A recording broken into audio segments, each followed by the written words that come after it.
We respectfully acknowledge that the Township of Algonquin Highlands is located on Treaty 20 Mississauga territory and in the traditional territory of the Mississauga and Chippewa Nations, collectively known as the Williams Treaties First Nations. We also acknowledge a historic shared presence of other Indigenous nations throughout the area. We recognize these original inhabitants as the stewards of its lands and waters since time immemorial. Could I have a mover and a seconder to approve the agenda for today? Deputy Mayor Dayu, Councillor Shortreed. Moved by Deputy Mayor Dayu, seconded by Councillor Shortreed. Be it resolved, Council approves the October 2nd, 2025 regular meeting agenda as circulated. All in favor? That's carried. Is there any disclosure of pecuniary interest or general nature thereof today? Hearing none. I would like to just say how pleased I was with the way the fly-in went at the Stanhope Airport this past weekend. And it was just an absolutely extraordinary event with lots of people. Some estimates have been as many as 1,000 people that attended. And I just want to offer my sincere thanks to the airport committee, staff, and all of the volunteers that showed up to help make it a really successful event. And we look forward to future, even better events. So could I have a mover and a seconder to adopt the minutes of September the 18th? Councillor Shortreed, Councillor Richards. Moved by Councillor Shortreed, seconded by Councillor Richards. Be it resolved, September 18th, 2025 regular meeting minutes be approved as circulated. All in favor? It's carried. And we have no public meetings today, no delegations or presentations. Did anyone have any concerns or wish to have items from the consent agenda pulled? Could I then have a mover and a seconder to adopt the consent agenda? Councillors Barry and Richards.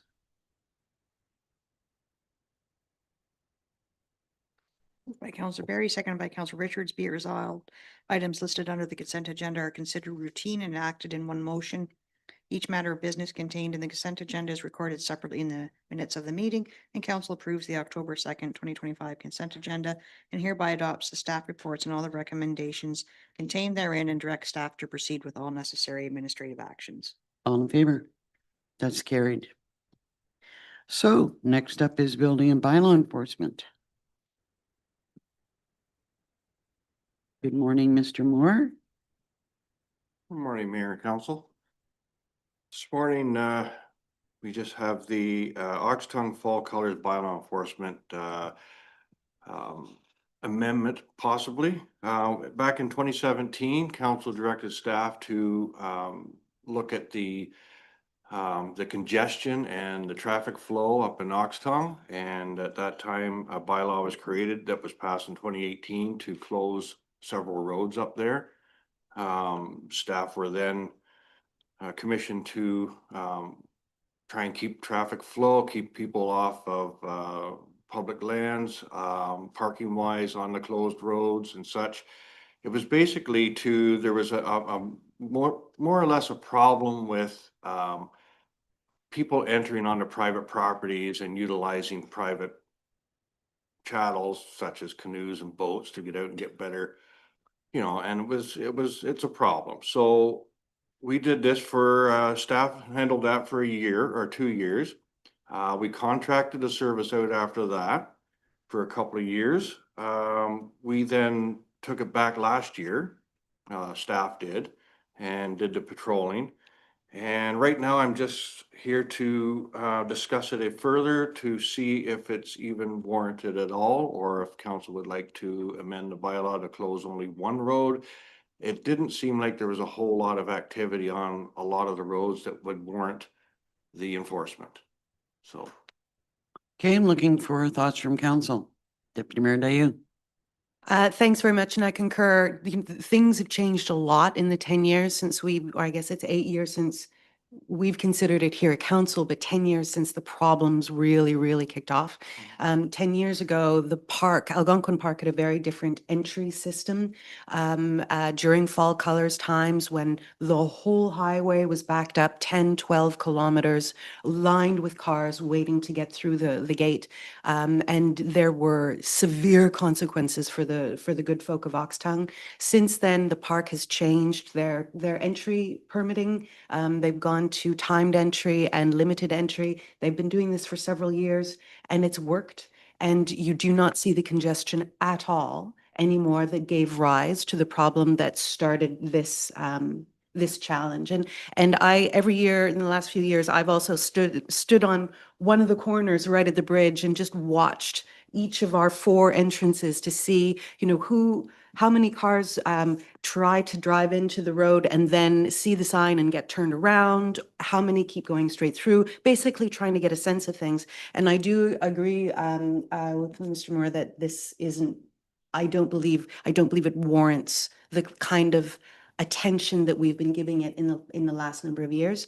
I would request, though, that perhaps should council desire to remove the enforcement part of the bylaw, that for 1 year, we keep the road signs up on all of the roads that are currently availing themselves of that, and that at the Signs AGM, saying roads closed. road closed, local traffic only, so that at the AGM, the Oxtongue Lake Association AGM, I can ask folk for their feedback on, how strong are your concerns now? Is it a problem for you at all anymore? Get a little bit of their input from their lived experience these last couple of years, and then perhaps look at taking those signs away entirely. But I'd hesitate to go. I'd hesitate to take it all away without consulting people for their lived experience first. Other thoughts? Councillor Richards. To me, it's a small sum of money for some peace of mind to folks up there. I think that, the presence of bylaw being up and around there helps to keep things under control to some extent. It is a small amount of infractions that are being discovered. But my fear would be that if we remove our presence, then we end up in the problem again because we're not there. So I don't know if it's like, what would be the difference on routine patrols versus full enforcement? Like, if you're out there patrolling, would you not enforce while you're there? Through you, Madam Mayor, yes, that would be the intent, but routine patrols would, in the intent of that in our discussion would be that we would go elsewhere and patrol elsewhere as well as the Oxtongue region, rather than just dedicate our time for that space for the weekend. Councillor Barry. I think there's multiple reasons why it has changed. I do support keeping the road closures in place. And I'm wondering if we can keep the road closures in place and maybe either pull back on some of the patrol, but have, I don't know. I know it's a lot to go up there for, but is it 2 weekends or 1 weekend? But I'm of support of like starting with the road closures and then maybe through us figuring out how much patrolling is needed with the road closures. I'm kind of a status quo person myself, but Madam CAO. So just for council's information, if we need staff on Thanksgiving weekend, which is normally when the bylaw staff have been there, we have to assign that now because we don't have any staff on the weekends throughout the rest of the season. So we will have to establish that for that 1 weekend. Councillor Richards. So are we saying that all of our bylaw staff are therefore up at Oxtongue and not in the rest of the township because of this? Is that what we're doing? Through you, Madam Mayor, on that particular weekend, to Angie's point, we are not on call for the weekend. So that weekend would be staffed by one person per day, and they would be dedicated to that area. Cause there's like 5 roads or such that they just rotate around looking for infractions. Counselor Shortreed. I think the timed entry at the park and the tower really shows that it's reduced a lot of the people parking and staying, because even when we didn't have timed entry at the tower, you would see cars parked all the way down the highway and all the way down Nordic Road. You don't see that. Like, you don't see the whole Nordic Road, a 1-lane road, because of people parked there. It's timed entry. People are coming when they're supposed to and they're leaving. And as Deputy Mayor Day, you said, there isn't a 10-kilometer backup when people are looking for something to do because they can't get into the park. They know if they can go, and if they can't go, they don't go. So I'm fine with the road closure. And no bylaw coverage. Yeah, I don't think people are coming if they can't. Thoughts on this side of the table? I would be in support from that. I wonder what Councillor Dayu thinks about that, just as the resident up there. In regards to just having the roads closed. Deputy Mayor Dayu? Indeed, that's my proposal, just so that we've got a bit of an experience to base our conversation on at the AGM. We can propose to them, look, this is what happened in 2024. This was our policy. These were the outcomes. In 2025, we didn't have that bylaw presence, but the roads were closed. Over to you. Did it work? Did it not work? It's something to talk about rather than hypothesize in. So that's the reason for my proposal. But, you know, the problem that started this conversation is clearly in the past now. Yeah. Any other comments? Go ahead. Yeah, I don't really feel too great having them fully dedicated to Oxtongue and nowhere else. But if we can at least keep the signage, keep the appearance of that we have all of those restrictions in place, and you know, be available should there be a problem. Then I think. But then you're that's- saying that we want bylaw officers in place. Well, the routine patrols. No, Or- it No? doesn't work that way. The routine patrols aren't in place for that time of year. So It's if strictly council Oxton. wants it to be in place, we'd have to bring staff in. They're not normally in on Thanksgiving weekend unless this is in place. And then it would only be a bylaw presence in Oxton, not the rest of the municipality. Okay, so, because option 2 is saying maintain the road closure and routine patrols. Whereas 3 would be the full, what we've always done.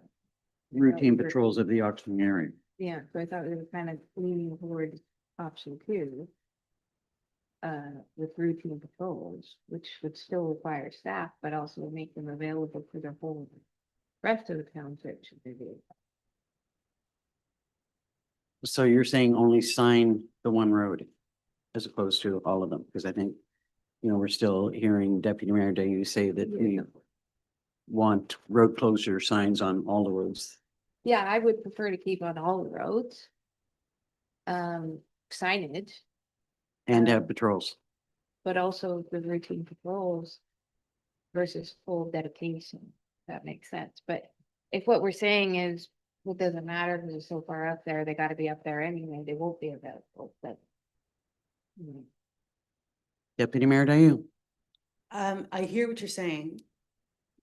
When I look at the statistics that over the course of 3 days last year, only 10 to 12 verbal warnings were delivered for roadside stopping entirely, it makes me believe, and I look to you for confirmation or denial, that a routine patrol is unlikely to uncover someone doing something right at the minute that you're doing the routine patrol. So you'd come all the way up to Oxtongue, you'd look around, nothing wrong would be happening, and then you would leave again. I think it doesn't, a routine patrol that far north for a couple minutes of looking around is not going to warrant the time that we're asking our officers to do the work. As I say, every year I have taken 1 hour in the busiest heart of the weekend to stand at the edge of the bridge and see all 4 entrances coming and going.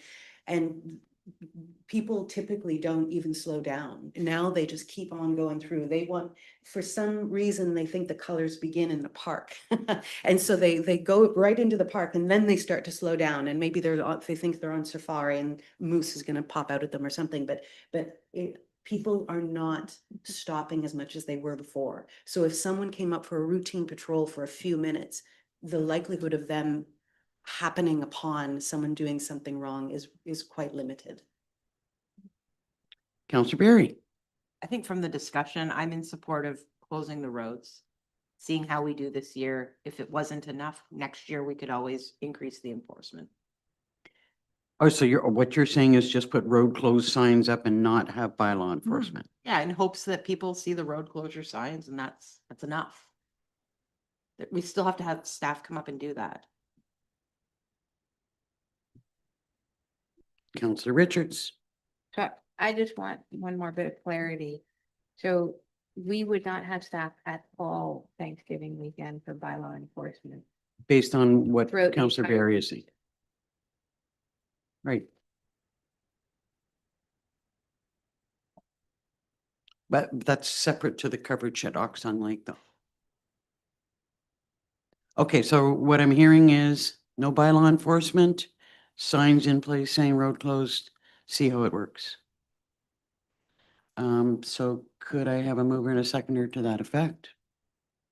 Deputy Mayor Dayu, Counselor Shortreed.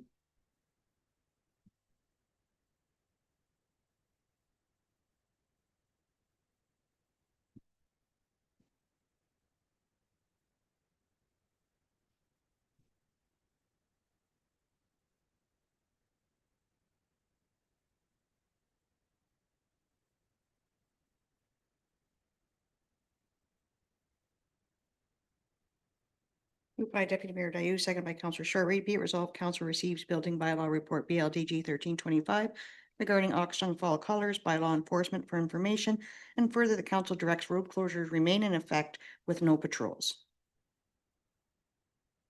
All in favor? That's carried. Thank you, sir. Thank you very much. Next up, Parks, Recreation and Trails. And a discussion about fees and whether to increase and provide discounts or stay with the status quo. Good Correct. morning, Mr. Card. Good morning, Mayor and Council. Thank you. So this is in follow-up to the previous report in July, in which council reviewed some options for resident, non-resident, or what I'm referring to as ratepayer, non-ratepayer discounts.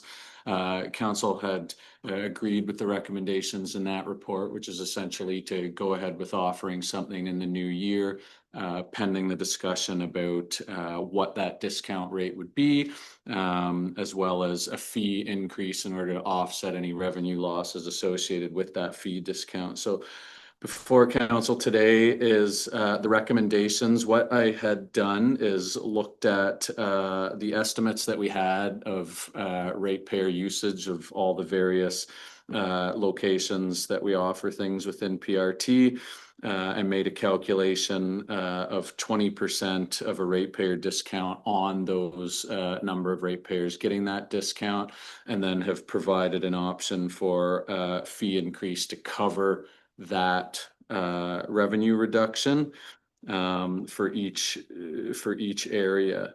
Also, as has been done typically in PRT in the past, considering inflation rates. So at the time of writing of this report, which was just last week, the inflation rate's at 1.9%. And at present expected to or forecasted to stay kind of in that range for the coming couple of months.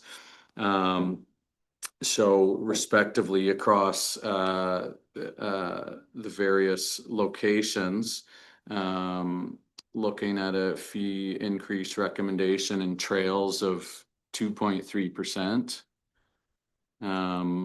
And tower 2.91, recreation's higher at 8.28, and facility rentals at 2.91%. And again, this would only be to offset any revenue reductions due to a ratepayer discount. This would not, and the inflation, and not increase revenues beyond that to close any gaps between revenues and expenses. I also, within trails, looked at our canoe rentals relative to market value in the area, and I'm recommending a little bit higher increase for rentals, just because I've realized that in the past year, the local market has increased for our rentals between 11 and 16%, depending on the model of canoe.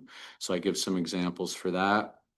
And then in recreation, the only other difference is related to the snowball. So the snowball is interesting in that we have the challenge of a number of people at gates in the cold, and volunteers with gloves on handling cash and change, etc. So rather than having a percentage increase that would align with recreation, which would then create dimes and nickels when we're making change, I'm recommending keeping it that essentially a non-ratepayer would be paying $6 with tax, and a ratepayer would be paying $5 with tax. Currently, the only rate is $5 for all entrances.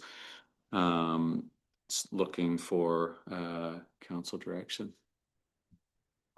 Well, I'm sure that you'll hear different approaches to this from the other members of council. And my apologies to you and staff, because I know that you've done a lot of work. You've done a lot of calculating and looked at a lot of statistics, but I think this is too much for too little. I'm a status quo person. You know, if we need to increase our rates, then that's what we need to do.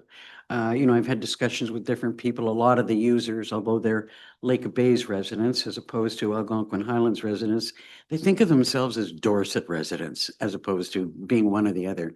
I think there's actually some people in the area that don't know whether they live in Lake of Bays or Algonquin Highlands. I'm a no change, you know, in my estimation. It's a lot of work. You know, there's a lot of changing fees, a lot of exchange in cash. I'm just not supportive of it. I'd rather look at our fees or other methods. For instance, you know, if we just talked before council about the fees that we're charging, and you know, Dorset versus say the fly-in, and whether there should be admission or there shouldn't be admission, or whether we should be charging greater admission. To me, that's a simpler way of approaching it, but I look forward to hearing what other members of council have got to say. Deputy Mayor Dayu. I respectfully disagree. Probably not much of a surprise. I anticipated that. The Algonquin Highlands residents have already paid for these facilities through their taxes. They have already contributed greatly to these events and to the trail maintenance, to the recreation. And I think that should be honored when we go to charge more money for them to avail themselves of those same facilities. They have already paid, and the good folk of Lake of Bays, who are excellent people, have not contributed through their taxes to these programs and facilities. And I think it's only fair that Algonquin Highlands residents get a little bit of a break, especially since there is quite a considerable differential in how much they have paid versus how many of them are availing themselves of, you know, of those facilities and programs. So I do disagree. I do have two questions though. One, if you would kindly explain how at Snowball in particular, you would seek proof of residence. Like how would that work? Would everyone come with a tax bill in their hand, or would it be honor-based system to prove whether they would whether they pay the lowered or the increased fee? That's my first question, and then I have a second one. Therein lies part of the complication. It is a part of the complication, and it's actually a topic that Sandra and I discussed at length on a number of occasions and different ways to manage it. But ultimately, all residents are going to be provided with a discount rate code in their tax bill mail out. And that's what they would provide. So when somebody shows up to the snowball, they would say, I'm a resident. Okay, what's your resident discount code? They give it to us. The volunteer then either with their cash or with their POS machine then enters the 20% discount. There is one other approach that we could think about, and that's, particularly when it comes to the Lake of Bays versus the Dorset people, is, through our discussions with Lake of Bays and our shared services agreements, look at having discussions about, some contribution towards the rec center, because that hasn't been the case in the past. Whether we'd have any success in that regard, but we are looking at establishing a new relationship with the Lake of Bays CAO and mayor. And I think that that's an alternative way for us to approach it if, depending on how the discussion goes here. Councillor Barry had her hand up first, and then Councillor Richards. I'm sort of the opinion of keeping it status quo. I think for the amount of savings, it's really not worth it. And I also feel that, I don't know, I think I don't support the cement, like I don't support going somewhere and like I go to Minden and I have to pay more because I'm from Algonquin Highlands. It's no different than if I was going to an event in somewhere else. Like I just don't like that two-tiered system. And as far as this document goes, I still think that $5 for everyone to enter into Snowball is more than enough. Whether you're from Timbuktu or Algonquin Highlands, I think $5 from someone who has, a wallet, it's like you have 4 people, that's $20. I just think Simple. the $6 makes it more complicated than the 5. That's my personal opinion. Councillor Richards. You know, I could see Snowball being a completely separate thing. That's an event, but recreation trails, canoes, etc. We're not just talking about residents of Lake of Bays utilization. We're talking about the whole world utilization of our services. And somebody from Toronto paying taxes in Toronto wants to come camp on our trails, and our ratepayers are paying for their vacation. I have a problem with that.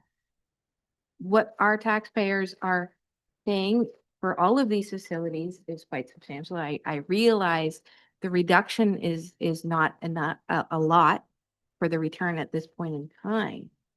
But over time, given inflation, et cetera, I see that changing and being a bigger spread difference.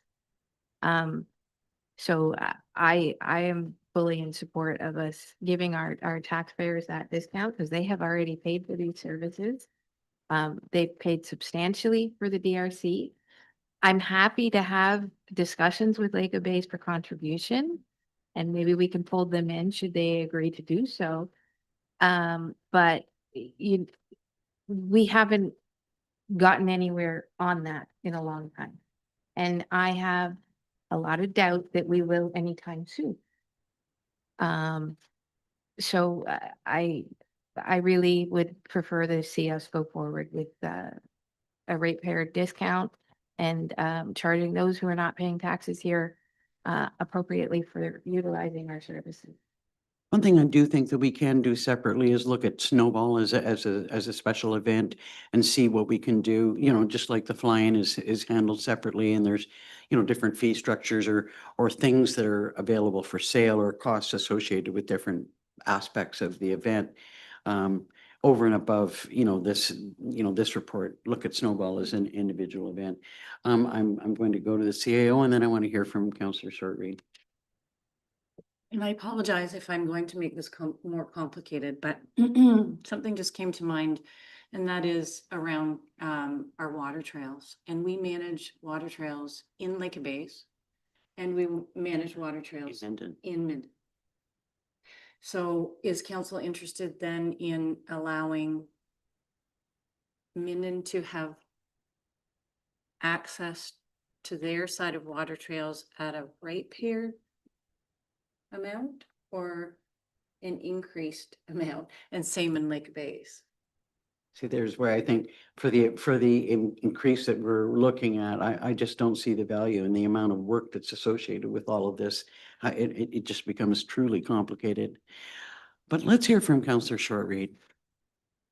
So until we saw the statistics of how we actually have our actual ratepayers using facilities, the trails in the tower are negligible, like 2% and 5%. It's really only the rec center that is only at 30%, which it's surprising, right? So I don't see, like, everything else is a drop in the bucket in the whole scheme of things. It's just the rec center. I mean, can we get the liquor base to help with it? That would be great. But I just see the rec center as being the main issue here, not everything else. So, so what you're suggesting is that we possibly just look at the rec center and the fees for use of the rec center and the programs in the rec center. Just looking at the statistics of our actual ratepayers use, it's the rec center. They really don't use anything else. Deputy Mayor Dayu? Thanks. For me, it's not about the money per se, because I agree, this is a drop in the bucket, and we're through this report looking at recouping the money anyway through rate increase. For me, it's the principle of the fact that our ratepayers have paid a huge amount of money for all of this. The Dorset Rec Center being the most consequential of recent years, and we're not giving them a break on their usage compared to everyone else. So for me, it's much more about that principle. The question I have for you, Mr. Card, is would you kindly tell us or break down what you mean with under recreation, the estimated rate payer percentage of sales? Does that percentage of sales mean the total amount of income that has come in, or does it mean the number of people who have made a sale? So are you looking at the sheer number of individual sales, regardless of whether it's come as a membership at the rec center or an entry button to the snowball or whatever it might be? Or is it 30% of all income comes from Algonquin Highlands? Because I can imagine that at Snowball, there are a huge amount of people who are buying individual tickets, but at the Dorset Rec Center yearly membership, we might have 70% of people who are getting the memberships who are Algonquin Highlands residents. So can you help us understand the figure a bit more? Absolutely. So it's the only statistics we have to go by are the ones that we used, and those are anytime we have a registration with a name attached to it and an address attached to it. So registrations for facility rentals, for programs, for memberships. We're not able to break down by individual transactions, such as a place like the Snowball. And the same is to be said for the tower. We have absolutely no idea because we have never been able to track that. 5% is an estimate. And that's where that information comes from. So if we were to look at 100 members on average, 30% of them are ratepayers. If we were to look at 100 registrations at a program, on average, 30% of them are ratepayers. Got it. Yeah. So what I'm hearing at the moment is three people that are not necessarily in favor of moving forward with this, two people that are in favor. I suspect that the resolution is to approve of what's being proposed. So if you're in favor, you vote for it, and if you're opposed, you vote against it, and the motion is defeated. That doesn't mean that we can't talk about moving forward with discussions with Dorset, with looking, with Lake of Bays, with talking about the rec center as an individual item. Go ahead. May I request a recorded vote, please? Absolutely. Thank you. So if you could read the resolution. Well, let's ask for a mover and a seconder. We basically know what the resolution says. It's approving what's being proposed. Mover and a seconder, just put it on the floor. Councillor Richards, Deputy Mayor Dayu. Moved by Councillor Richards, seconded by Deputy Mayor Dayu. Be it resolved, Council receives Park Recreation Trails Report PRT 2125 regarding fee increase recommendations relative to ratepayer discount for information, and further that Council agrees with the recommended fees increases as outlined in the report and directs the fees to be effective January 1st, 2026. Deputy Mayor Dayu, yea or nay? Yay. Yay. Yay. Counselor Barry, yea or nay? Yay. Nay. Yay. Counselor Richards, yea or nay? Yay. Counselor Shortreed, yea or nay? Nay. Mayor Danielson, yea or nay? Nay. So the motion is defeated. But I would look for, just a little bit more thought. We talked about the fact that we want to look more carefully at the fees at the rec center. We've also talked about the fact that the CAO and myself can have conversations with Lake of Bays about, with their level or lack thereof of contribution to the center and move forward and see how we're going to look at Snowball, maybe with a little bit different eye.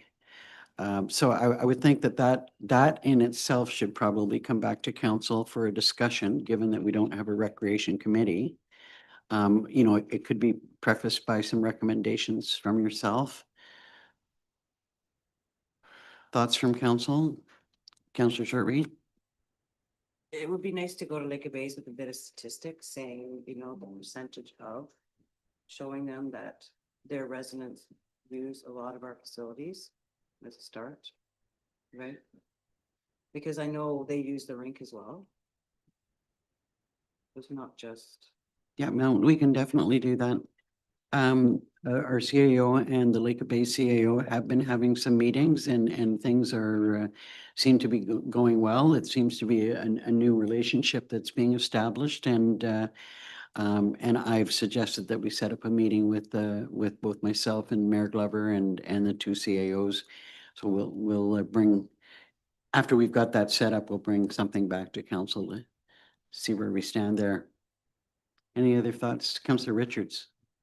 I have a question. Is Minden contributing to the trails that we're doing into their community? And the cost? Mr. Card? Through you, Mayor, no, they don't contribute.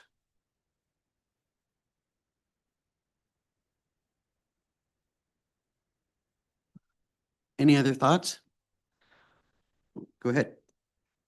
Are we also going to ask Minden to do that? Or are we going to look for funding from the county for the trail system and tourism in the area? Or are we going to ask the province to help with tourism up here to fund what we're paying from our tax dollars to offer this to the world?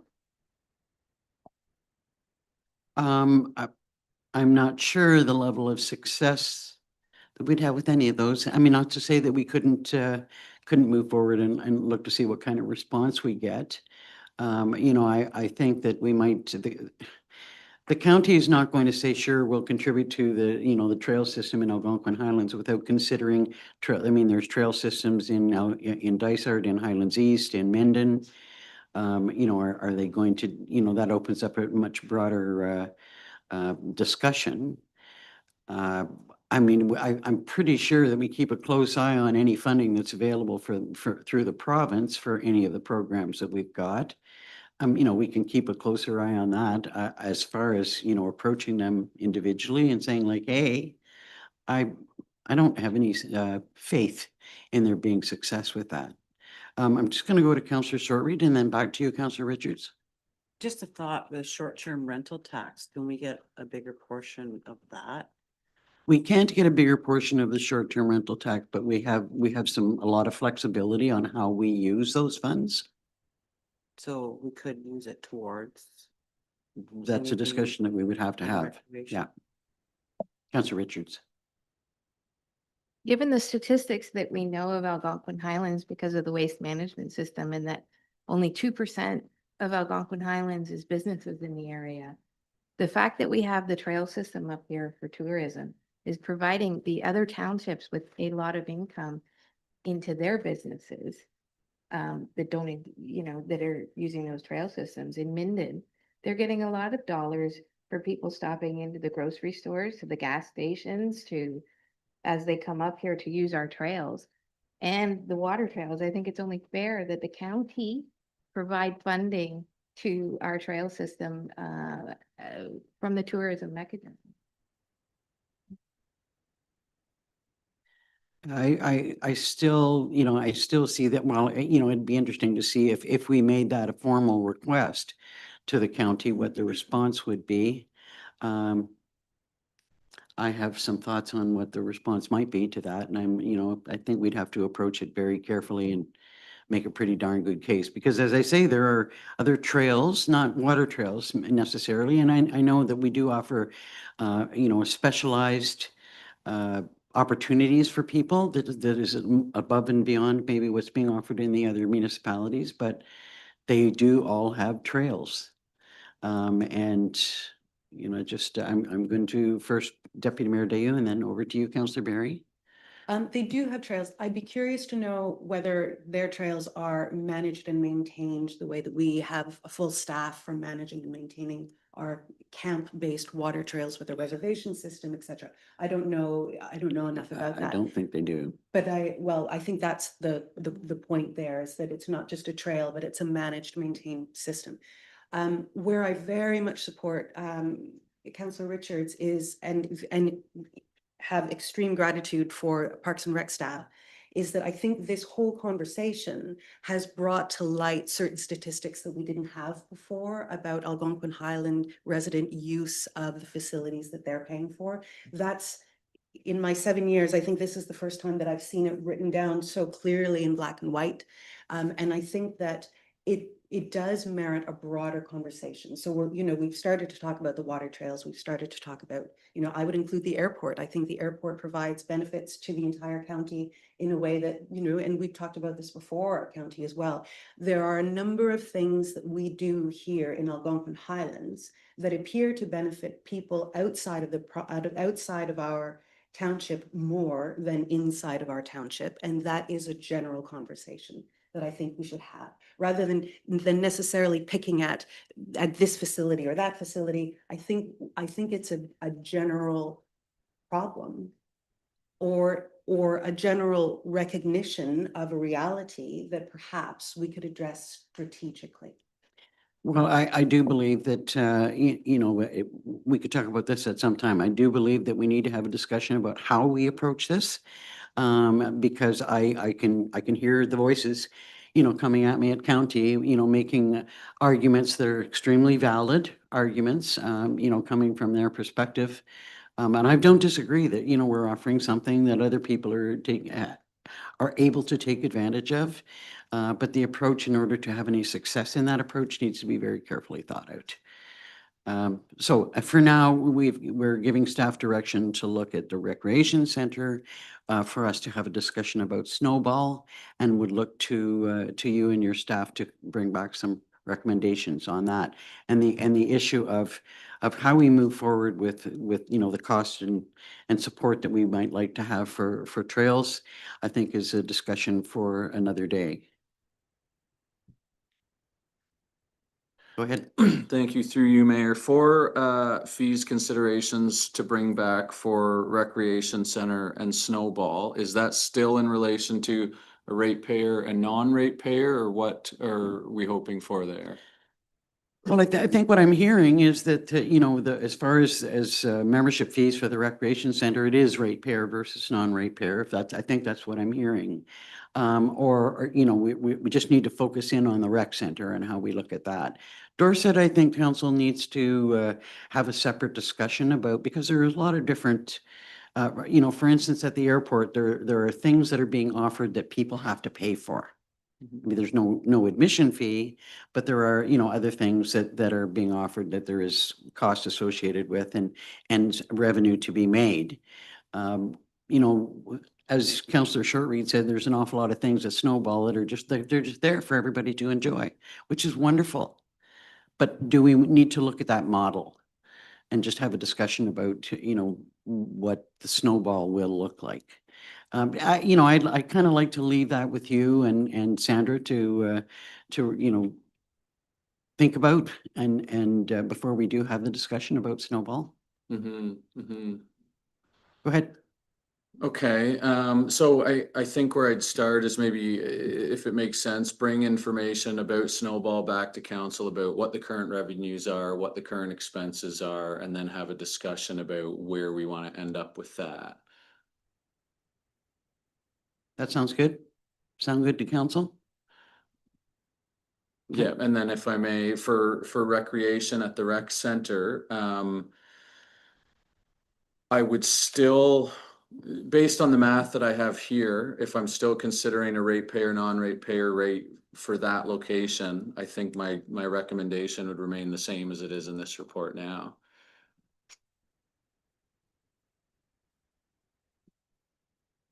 Well, I think that's something that we need to have a, further discussion about unless council wants to try and land on that now. I think there needs to be a lot more discussion about that and how it's approached. Like, I mean, I'm kind of a, as Councillor Barry mentioned, I'm kind of a flat fee person. Keep it simple and, some of these percentages and fees are working out to be, anyway. Deputy Mayor Dayu. My understanding of the conversation is that we did land on it and the answer was no. Well, exactly, but if we're going back and reinvestigating the rec center, I mean, I'd like to have another discussion about it and look at it from a different approach. We have said no. I don't think that anybody's suggesting that we agree to that now. Sorry, I understood that the conversation was over on bifurcation of fees, that it was turned down. So I didn't gather We that. what was also pending. agreed after the resolution that we would go back and look at the rec center and Snowball and have a subsequent discussion about that. Mr. Card has suggested that that would be his recommendation, but council may have some different suggestions and he may have some other thoughts after the fact. Any other comments? Thank you, Chris. And again, I really do appreciate the work that you put into this. And, I know it's a little disheartening sometimes when you've done that amount of work and we don't agree, but, obviously we need to have some more discussion about all of this, how we approach it. Councillor Barry. Try not to complicate the situation, but in regards to the water trails, what percentage of the water trails are we maintaining that's on Minden Hills property, like on Minden Hills Township? I don't know a percentage, but we have 180 campsites in the Frost Center, approximately 68 in Poker Lakes area, which is in Minden. I'm not opposed to opening that. Like I could see, sorry, Chris, but I could see Mr. Card giving a presentation to Minden Hills of what we're providing in their township. As far as who's paying the bills, I think opposed to the user, I think the fact that that we're operating that system in Minden Hills could be looked at. Whether or not they support it or not, I think it's worth them being aware of what we're operating and the costs associated with it.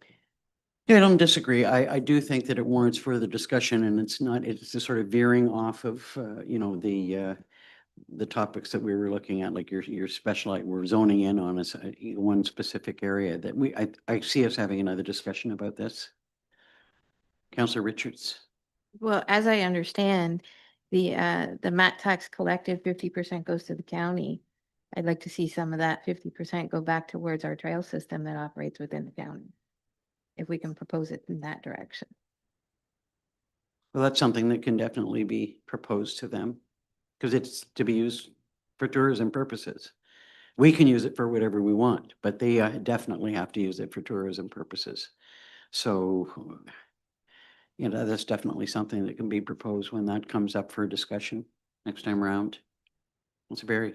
I support that discussion and including in that discussion, the airport.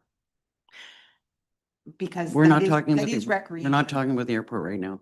No, but in regards to recreation, it is a recreational airport that the entire county is using.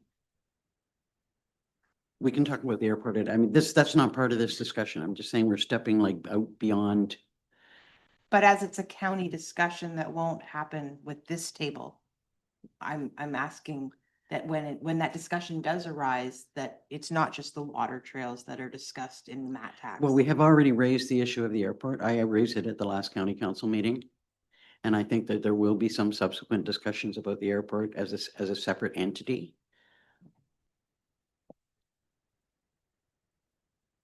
Thank you, Mr. Card.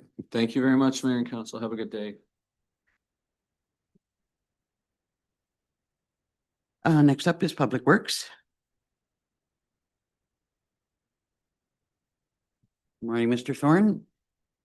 Morning, Mayor and Council. Just a quick comment before we get into your reports. As the committee can, or as council can see, the committee has been holding like very regular meetings as we have led up to the last fly-in. You know, it moves from one meeting a month to two meetings a month to meeting every week before the fly-in in itself. And I just again want to thank you and Kaylee, you know, for your support and commend the committee. This is an extremely dedicated and hardworking committee. And their ability to get, I think we had 28 volunteers over and above the committee members. And that, in my estimation, that's pretty extraordinary. So just wanted to kudos to everybody involved again. So first up, I guess, I'm not sure if you want to make any comments on the minutes. Thank you to you, Mayor. Just to elaborate further on your comments there. Yeah, it was a great event. Lots of people. The weather held out really, really nice. I was a little skeptic at the beginning there. I thought maybe we'd be in a lot of cloud cover, but it cleared off pretty quick. So that was excellent to see. Again, there was a lot of staff involvement on the events leading up to it. So a huge thank you to all of our staff and support from council on these events. So thank you. And yeah, again, these events just keep getting better and better. So we keep looking forward to the next one and what we can continue to do there. So thank you for all of your support. It's obviously worthwhile, you know, when you see the success of the event. Well received. So could I have a mover and a seconder to approve the minutes of September the 11th and the 18th? Deputy Mayor Dayu, Councillor Shortreed. Moved by Deputy Mayor Dayu, seconded by Councillor Shortreed. Be it resolved, council receives the September 11th and 18th, 2025 Airport Committee meeting minutes for information. All in favor? That's carried. Next is the tree clearing tender results. Because a pretty good news story here. Yes, thank you, through Mayor. So council will recall that I came to council with some projected numbers for the tree clearing. Thankfully that the bids came in well under what we had projected. For clarification, that through that report, it was based on information that we had received this year for another project. So really good to see that increasing the size of the project has likely caused the decrease in cost to us because of the size of it. So that's good to see. It was great to see we had 14 site visits. So there was lots of traction for people coming to take a look at the property for the tree clearing. So that was really great to see. One of our bigger projects and one of our bigger intake on bids, which was really nice to see as well. As you know, these projects come up, sometimes we only see one or two, but to see this many has been great. Bit of an interesting range. 3 bids that were very close together, and then a bit of a gap, and then 3 bids that were close together. So that was an interesting range for us to see. But as the report shows, it's staff is asking for approval to move forward with the project with Diamond Tree Care and with a contingency on the project as well, and looking for council's approval. Questions or comments? Could I have a mover and a seconder there to move forward with the recommendation? Councillor Richards and Councillor Berry. Moved by Councillor Richards, seconded by Councillor Berry. Be it resolved, council receives Public Works Report PW 2725 regarding airport tree clearing tender results for information, and council concurs with the recommendations made in the said report to award this project to Diamond Tree Care and Consulting Inc. with a total price of $152,000 plus applicable tax, and that a 15% contingency be carried for the project. And further, council hereby authorizes the CAO to sign the required agreement. All in favor? That's carried. I will say that I'm getting some really, really positive reports from some of the pilots that this is, in fact, will improve safety immensely. You know, that's good news all the way around. Go ahead. Thanks. Just a question not related to the bids, but to the operations of it. Would you remind us what time of year this would be undertaken? What kind of, I'm sorry, what kind of what? What time of the year this is planned to be undertaken? Yes, through you, Mayor. So it will be started most likely at the end of this month into October and be done before the new year. Okay, great, thanks. Thank you. So next up is your Public Works monthly activities. Thank you. Through you, Mayor, it's been an extremely busy month. What I would like to note out of this one is unfortunately, due to the fires that took place south of us, we did see a large increase on fuel purchasing from the M&R as they do their flying over the sites and looking at the fires and things of that nature. So in those unfortunate events for those people, we also see the increase in fuel purchasing on our side of it. So you'll see that we had a 17,000 liter increase for fuel, for jet fuel, which was mostly purchased through M&R and Hydro. So in that said, that's a lot of work for our staff on site to ensure that those tanks are kept full, that the testing is done regularly. And with that amount of fuel going through, it's a little bit more work, but it worked out really well. At one point, we were quite low in fuel, and we had really good communications with M&R base, and our coordinator was on top of it, getting fuel filled up. So no issues there, which was great to see. Like the mayor said, planning for the airport event was another big time-consuming project, which is great to see, and our staff were involved with that. There's quite a few other items in here, so if there's anything that council has any questions on or would like a little bit of elaboration on, I certainly can help out with that. It's interesting that the fuel sales are like really a kind of a good news, bad news thing. I mean, you don't want the cause for the fuel sales, but it's definitely beneficial for us. Questions on the reports on other activities? Hearing none, could I have a mover and a seconder then to receive the monthly activity report? Councillor Short-Reed and Barry. Moved by Counselor Short-Reed, seconded by Counselor Barry. Be it resolved, Council receives Public Works Report PW 2525 regarding monthly activities for August for information. All in favor? That's carried. Thank you, sir. Thank you. Have a great day. You too. And nothing under fire services. Next up then would be the finance department and the schedule for budget.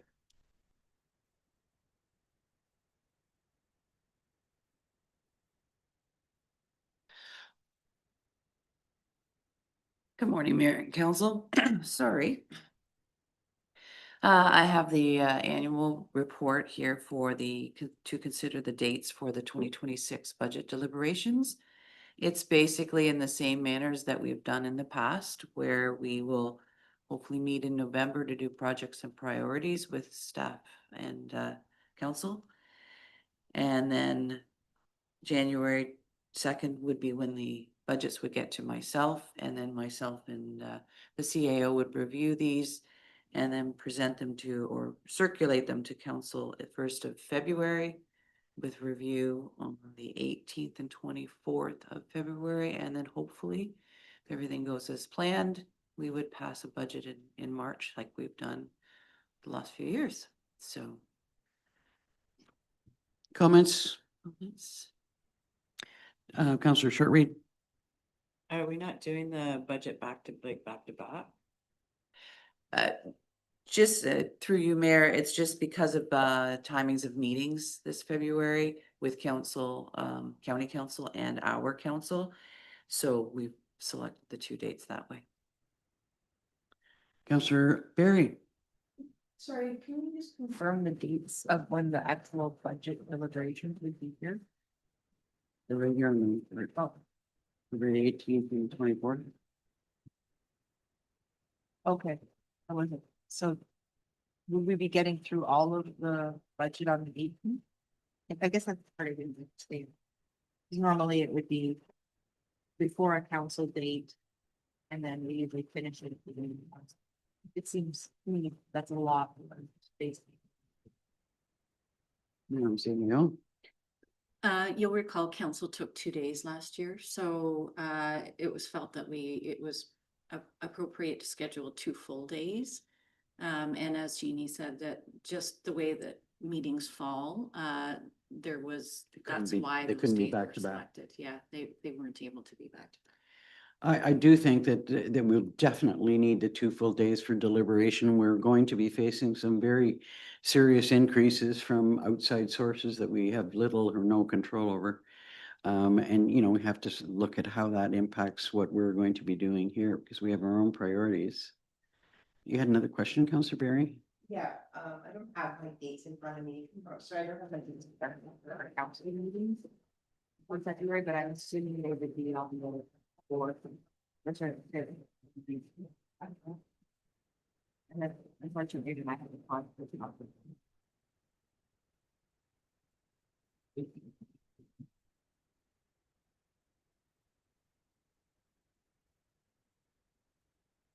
Well, I will say that the budget deliberations are something that we all need to be here for.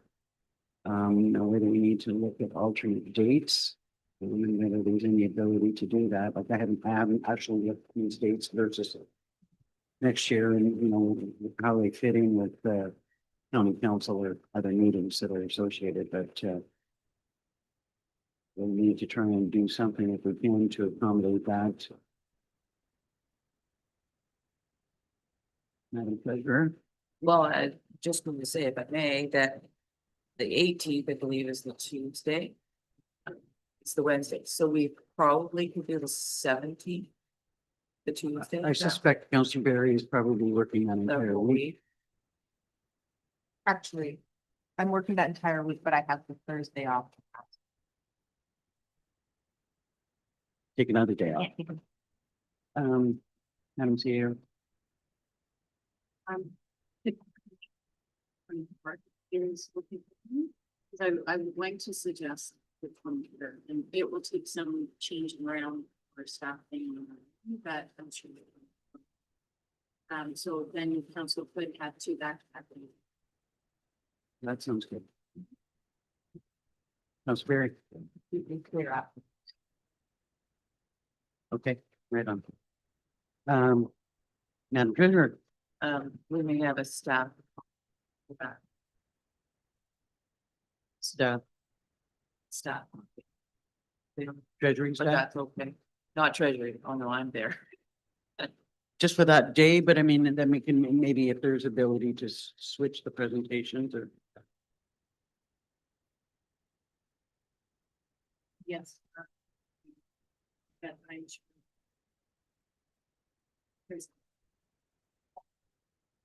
It's got a very complicated budget. The one comment that I would like to make, and I'm not, I don't have any expectations for, for this year, changing this year. But I will say that I would like us to gradually, as we're moving forward, pursue a little bit more aggressive budget scheduling.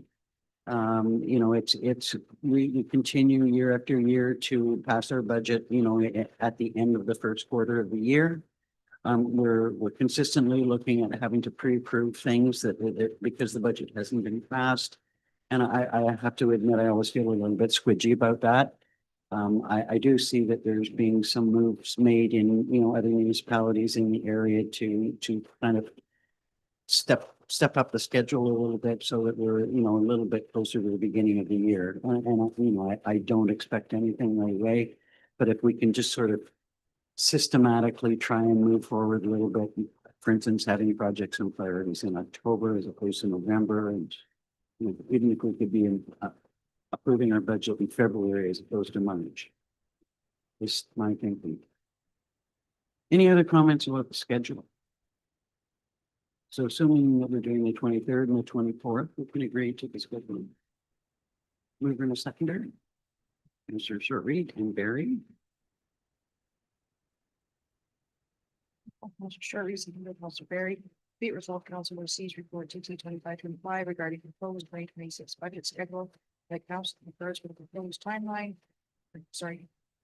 And that council approves special meetings on November 27th, 2025 for projects and priority presentations and February 23rd and 24th, 2026 for budget deliberations. All in favor? That's carried. Thank you. Thank you. And good luck. You. And nothing under communications. Under administrative business, we've got the Christmas schedule closure. And so we are going to get to that. Yes, thank you, Mayor. As council knows, we had a, current policy in place for our Christmas, break closures. That was passed in 2015. And after our extended closure of the VRC, president requested we consider remaining open at the VRC during the year, which we were able to accommodate. So, the break in helping with that. So policies just before council to reflect that change. Correction and include the VRC. Questions or comments? Okay, can I have a moving or secondary then to approve that? Councilors Richards and Barry.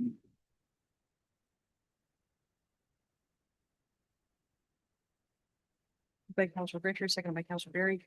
Be it resolved, council receives report CAO 825 regarding revised Christmas break closure policy for information. And further, council supports the revised policy and directs the bylaw be tabled to adopt the new policy. All in favor? That's carried.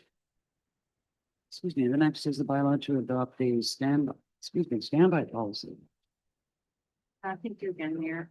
This is a brand new policy before the council in draft form, for consideration. It is something that has been talked about for some time now. As council knows, we don't have any meetings in Highlands, and our staff are really great to come in when duty falls. Mostly in the winter time, but maintenance does experience that. With no compensation to be.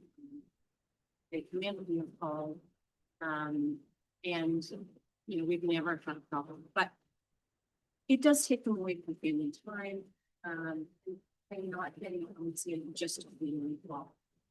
It also allows, the standby policy will also allow managers and coordinators to sense personnel to be on calls, so that the other staff will really if we need planes, they, you know, so it'll just be a lot more streamlined.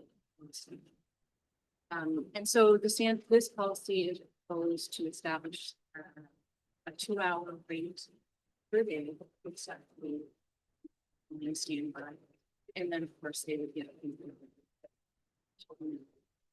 There is a cost impact, you know, to the budget for that, and so we'll see in the budget. It's minimal this year, it comes with policy, but there is an impact for next year, and it's of course estimated. But it will be about a third. So looking at using Questions or comments? Deputy Mayor Diane? Thanks, Andy. I have a question about the budget. So if someone is receiving their standby for the day, say Saturday and Sunday, they're expected to be on call, and then they are called into work, would the standby pay be paid in addition to their on-call pay? So to their, like, you know, pay and a half or whatever they receive when they come in after hours, or would it be absorbed into that? So Mayor, it is in addition to, so they get that standby fee No matter what. So if they're called into work, they're going to get the pay that they are owed for having been called in, and they will also get the pay for having been on. So that kind of covers for the fact that they, you know, that they have to be available, that they can't travel, that they can't party, you know, I mean, there was, you know, it compensates them for making sure that they're available, not being able to do what they might normally do on their days off.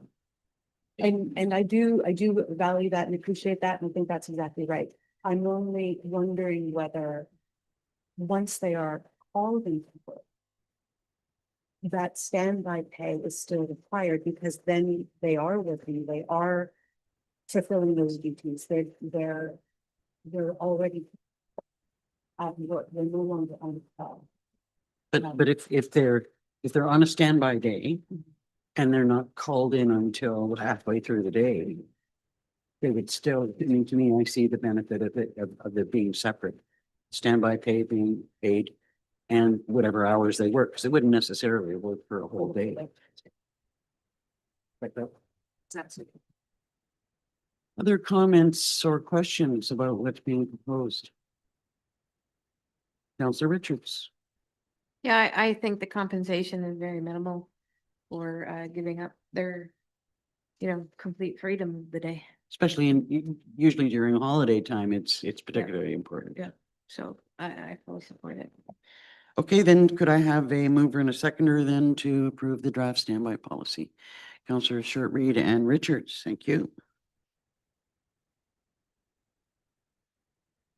By Councillor Short-Reed, seconded by Councillor Richards, be it resolved, Council receives report CAO 925 regarding the draft standby policy for information, and Council supports the policy as presented and directs a bylaw be tabled for adoption of the said policy to come into effect December 6th, 2025. All in favor? That's carried. Next up is correspondence about between the Township and the Bereavement Authority of Ontario. I think after this report, we will take a break. Good morning, Ms. Hudson. Thank you, Mayor and Council. So today I'm bringing a report. We received communication from the Bereavement Authority of Ontario recently. As Council can recall, back in March, we approved our bylaw with the caveat of selling the green burial plots at need, and that was in order to honor our planting plan. There's a requirement under the Funeral Burial Cremation Services Act on the interment rights certificate, a location has to be identified. So the Bereavement Authority at the time in March gave us two options. In order to honor the planting plan, we sell them at need so we can assure that they go plot by plot, row by row. Or we would have had to let go of the planting plan, sell them like in a row, but we wouldn't necessarily have control over when each row would be able to be naturalized. So in March, we made the decision to do at need. Received well. I have had many conversations, and many conversations led into being able to honor more options for people for their after death wishes. So that was good. Recently, we received communications from the Bereavement Authority of Ontario, and they had an internal meeting, and they have made the decision to interpret that piece of legislation slightly different. It does mean two revisions for us, which they're happy to accommodate facilitation of should council support the change. If council can recall, I think I attached to my report, but the plot plan has sections. So section 1, section 2, all the way down. BAO is supportive if we remove the sections. They would be able to say, we could say a plot in the green burial section.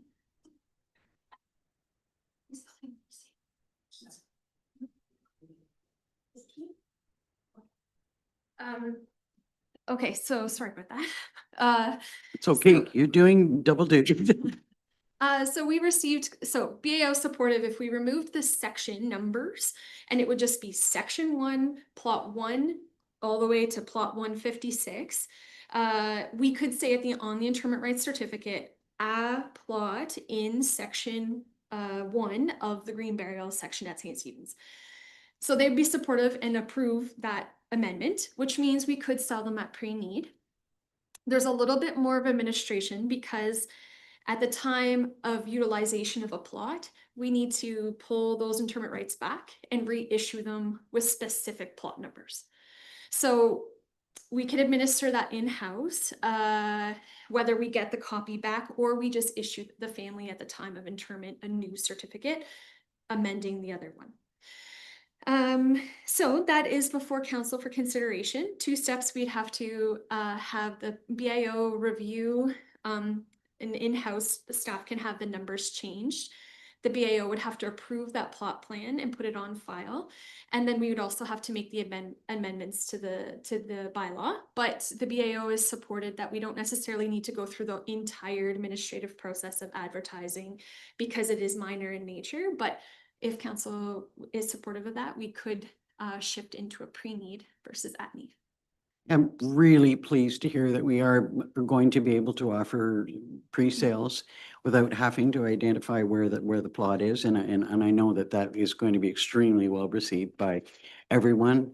You know, as long as there's a full understanding that they can't actually select a specific plot, and there's no guarantee that they can be, you know, buried next to their loved one. But, you know, I think this does offer a lot of peace of mind and another option, which is just fabulous. Any comments or concerns? Well, that's just good news. So could I have a mover and a seconder to receive the report? And you'll be bringing the bylaw back. That's correct, Mayor Danielson. I'll bring it back at the next meeting. Okay. I'll get it approved by the registrar and then bring it forward at the next council meeting. I know that there was, you know, some desire by the Green Burial Society that the actual, all of the internal documentation and bylaw would be passed in advance of the grand opening.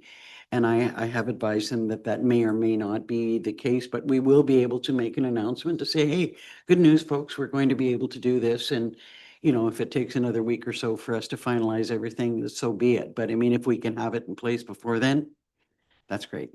If I may, Mayor Danielson, the next meeting will be just before the grand opening, so we will have an approval on that. Okay. Yeah. Excellent. Yeah. Councillor Berry. Well, that information, can we send that information to the green?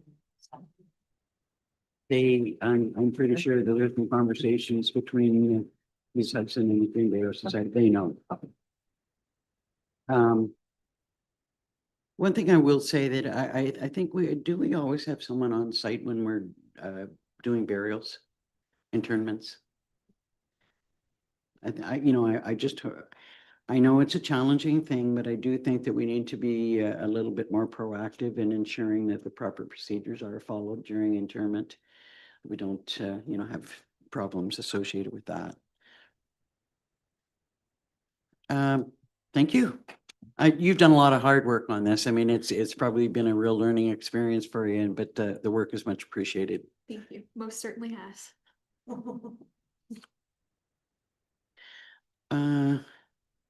Did we pass it? Could I have a mover to second then? Deputy Mayor Dayu, Councillor Short-Reed. I lost track of whether we'd done the resolution or not. Moved by Deputy Mayor Dayu, second by Councillor Short-Reed. Be it resolved, Council receives report DC 2325 regarding update information from the Bereavement Authority of Ontario for information. And Council directs staff to revise section 8.1 of the cemetery bylaw to prevent pre-need plot sales in the natural green burial section, with the condition that plot locations be assigned sequentially row by row at the time of interment.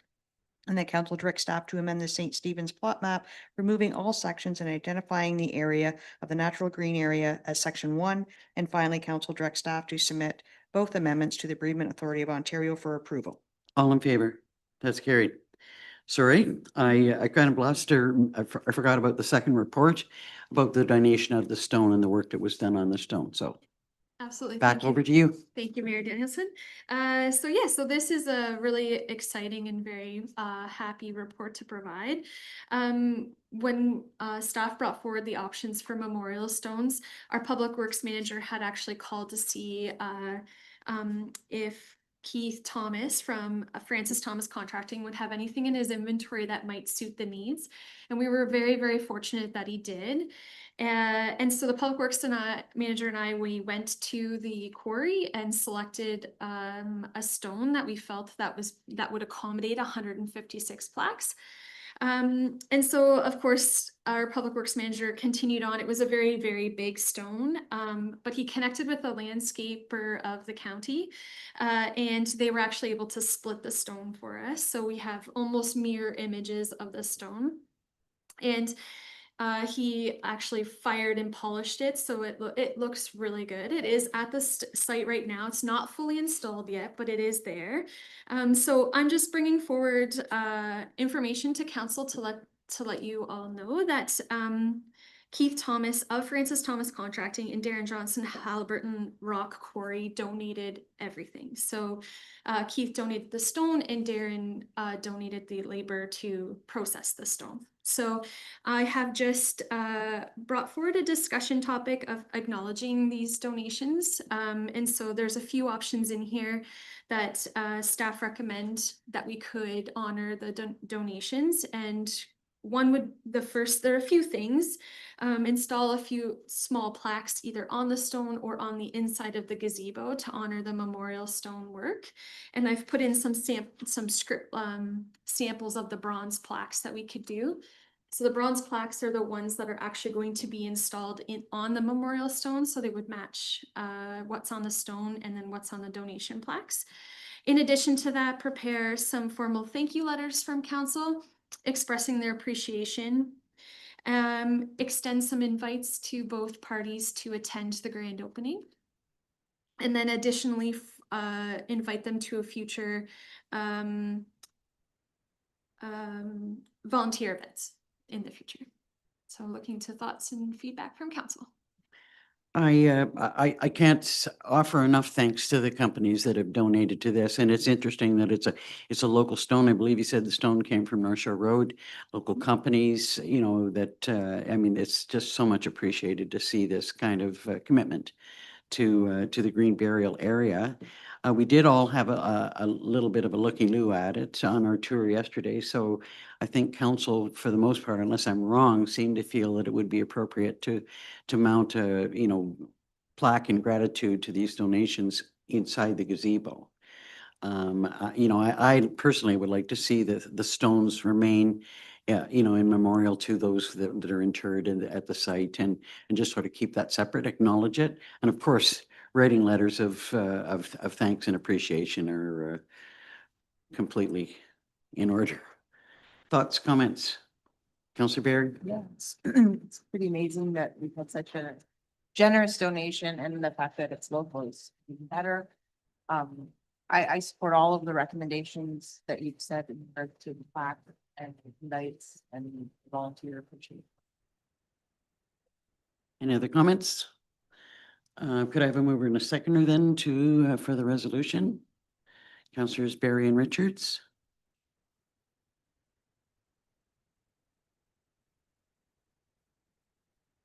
By Councillor Barry, second by Councillor Richards.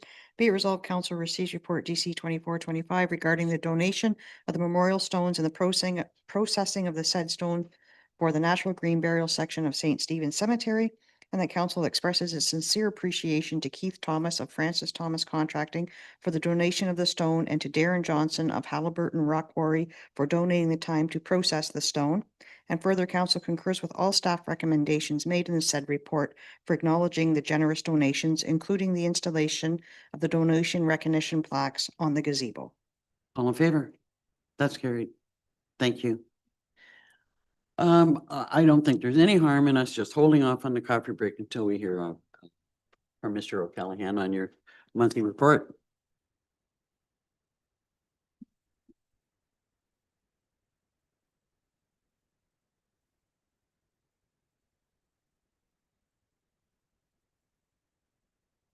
Good morning. Morning.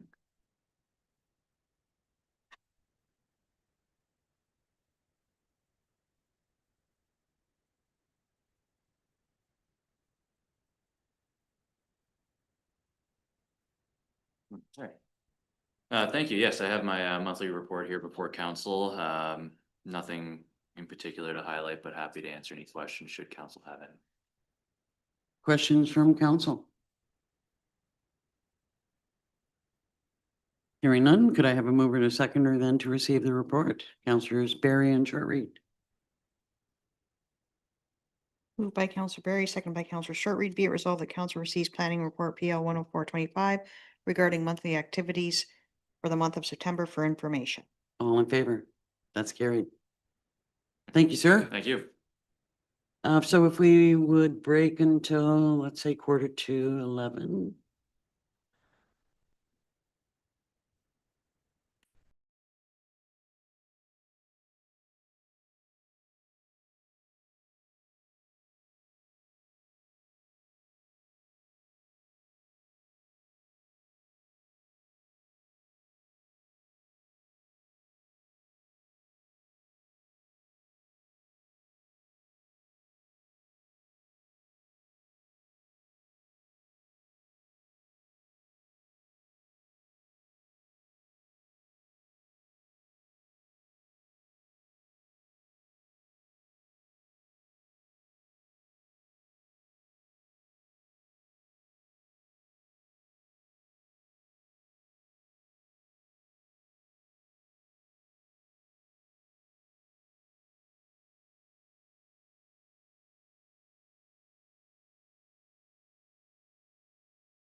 Welcome back. Next on the agenda are reports on external board meetings. So we'll start with the Dorset Partnership and the Health Hub. Councillor Shortreed. The partnership, they're hoping to have a meeting the end of this month.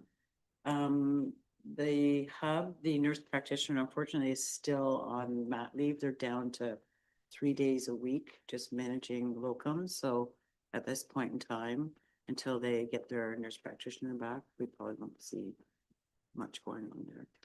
There has been a bit of a connection between I think the Coagama Lake owner, who is a doctor, who's willing to do some work part-time at the Dorset Health Hub. And, you know, the connection, I made the connection through our recruiter at the county, and, you know, hopefully we'll see some help coming in that That'll be regard. nice. You know, it might be seasonal help, but that's when they're busier. Very, very. busy. So the partnership haven't had any meetings at all. They're not doing anything. They really, actually, I went specifically and talked to Colin yesterday. And he said, right now, what they really need is some younger people on their committee, and that's what they're really focusing on. So Yeah, they're not. it's a universal challenge. Yeah. So, and he said another problem is because there was just a $20 million donation to the Huntsville Hospital. A lot of people who are part of that donation usually give to the hub, and that took away from the hub too. So, yeah, they're trying, but they just, at a point right now, they're not sure what they're gonna do. Okay, great. Well, thank you. At least that gives us a little bit of an idea of, you know, kind of where they're at. Anything on the Upper Trent Water Management or Muskoka River Watershed? Nothing for the Upper Trent Water Management. The Muskoka Watershed are having their summit tomorrow. The next meeting in Muskoka Watershed isn't for a couple more weeks. On to the Halls Hawk property owners source water protection. They had a meeting yesterday. Mhm. They are right now gathering data, doing some mapping, collection of potential hazards to the water source, such as the land uses surrounding the water. So the purpose is to gather that information, to look for possible solutions, and then a report to come out once they have all of that information. Well, I look forward to further discussions and further updates from you. There'll be some interesting results coming out of that group. As far as the OPP detachment goes, we did have a meeting this past week. We heard a lot of statistics of incidents across the county and in each municipality, although we didn't get the exact breakdown municipality by municipality, but it does seem overall that crime is down, which I found very interesting. Some of the incidents that are reported are, it's just hard to hear, you know, some of the things that go on in your community that you don't anticipate, but you know, we really, crime is down. I would say that communications between the OPP detachment and the detachment board have increased dramatically, or I should say improved dramatically. We haven't actually got a communications policy in place yet. But now if there's an incident going on in a specific one of the 4 municipalities, the detachment commander would either call the chair of the detachment board and he would disseminate the information to the committee members, or they would send an email out to, you know, each of the 4 mayors or the specific mayor in the community that's involved. So that's an improvement on what we had in the past. So, you know, when there's an incident like what was being experienced at the airport, which is kind of what brought it up, or close in the airport area. And there were a lot of concerns by folks that, you know, living along the Berry Line Airport Road in that area, that nobody knew what was going on. So this is great, you know, that we're getting better communications. I will say the one thing that didn't come out so much from the detachment board meeting, but it has come out in correspondence to the township, that we are going to be facing a substantial increase for OPP services. and it's going to have a pretty serious impact on our budget, create challenges. There are some opportunities for discounts, but they looked pretty convoluted, I guess I would say, and I'm not sure that we are going to be able to take advantage of any of them. They're not really geared to a small rural community. But there, we will hear more, I understand, in November about what we're really going to be facing, but it's not great.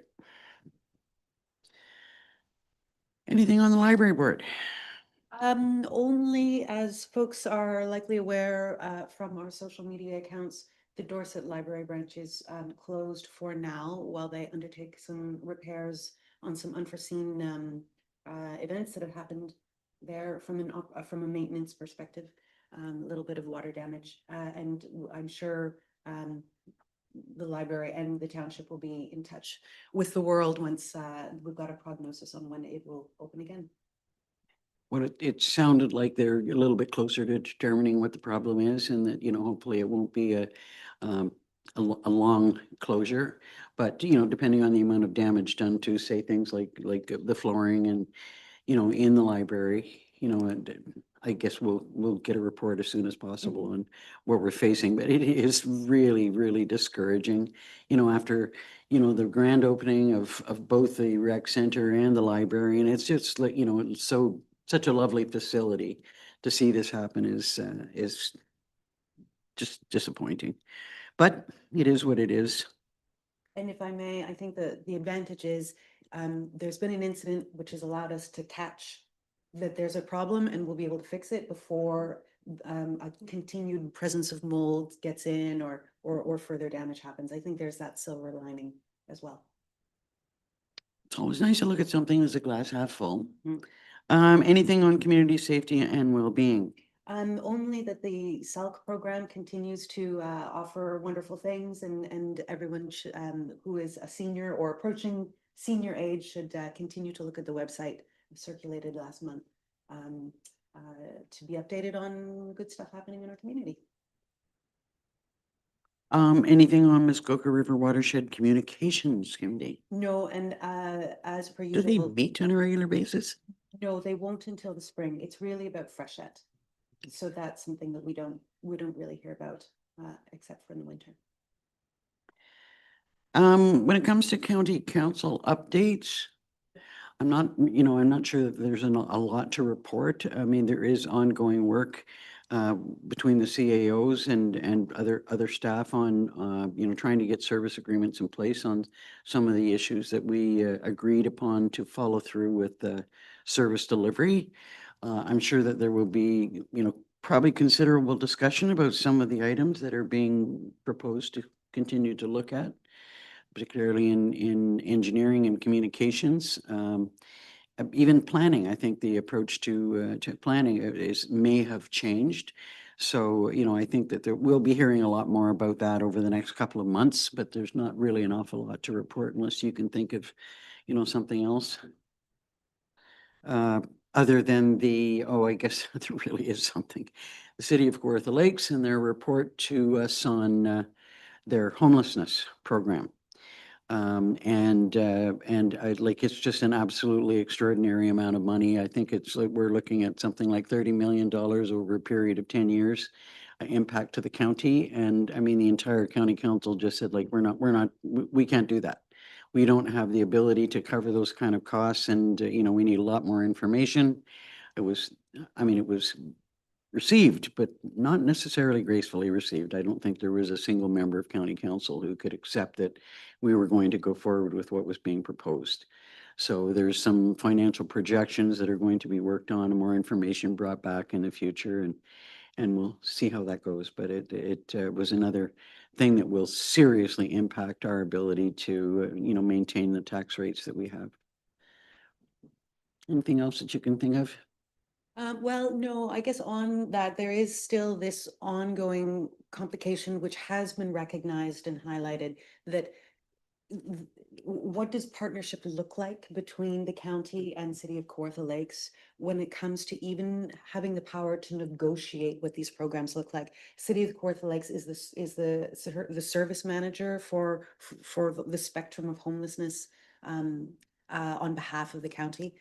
And Well, not just on homelessness, but all the services provided under the window of housing and social services. sure, but as per this report, Mhm. they are the service provider, but our ability to have a say in what happens and in the negotiation of that budget is not particularly clear, but it has been highlighted as something that has to be worked out.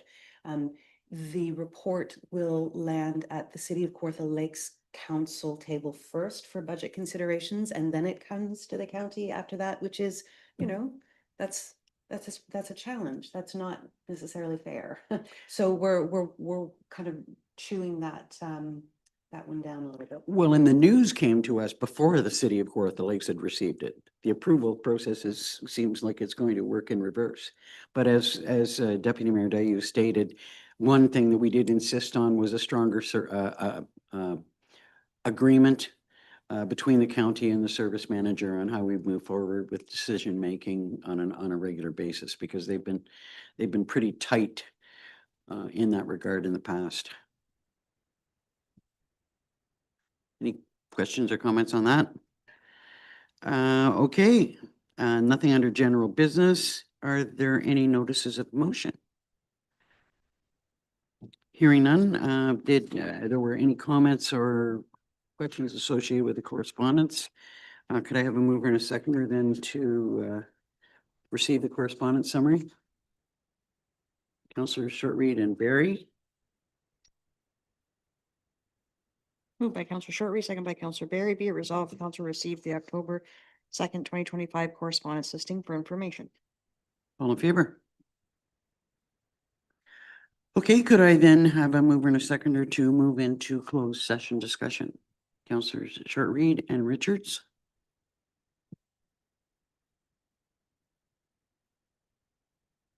Moved by Counselor Shortreed, second by Counselor Richards. Be it resolved, council adjourns its open session at 10:56 a.m. in order to proceed into closed session for the purpose of discussing litigation, including matters before administrative tribunals in accordance with section 239(2) of the Municipal Act 2001 as amended, regarding a matter before administrative tribunal. All in favor? That's carried.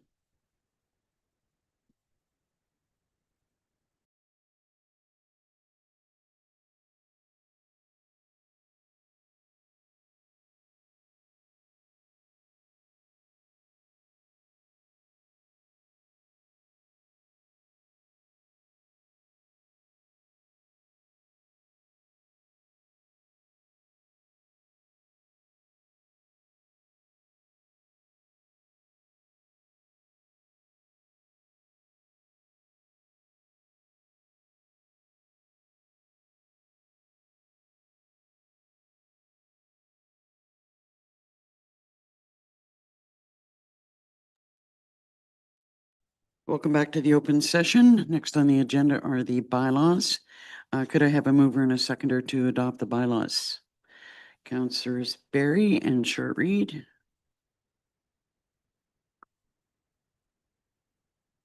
Moved by Counselor Barry, second by Counselor Shortreed. Be it resolved, the following bylaws be received and read a first time, considered read a second and third time, and finally passed with a corporate seal affixed. 2025-83 to adopt a Christmas break closure policy. 2025-84 to adopt a standby policy. 2025-86 to stop up closing of A parts of the original shore road allowance for keys and dies. 2025-87 to stop up closing of A parts of the original shore road allowance for McWright Inc. 2025-88 to stop up closing of A parts of the original shore road allowance for Tisman and Tomback, and 2025-89 to stop up closing of A parts of the original shore road allowance for Kapuri and Kennedy. All in favor? That's carried. Could I have a mover and a seconder to adopt the confirmatory bylaw? Councillors Barry and Deputy Mayor Dayu. Moved by Counselor Barry, seconded by Deputy Mayor Dayu. Be it resolved, bylaw 2025-90 being a bylaw to confirm the proceedings of council held during its October 2nd, 2025 regular meeting be received and read a first time, considered read a second and third time, and finally passed with a corporate seal affixed. All in favor? That's carried. And could I have a motion to adjourn? Councillor Richards, Councillor Shortreed. Moved by Counselor Richards, second by Counselor Shortreed. Be it resolved, the meeting is hereby adjourned at 11:53 a.m. All in favor? That's carried. Thank you.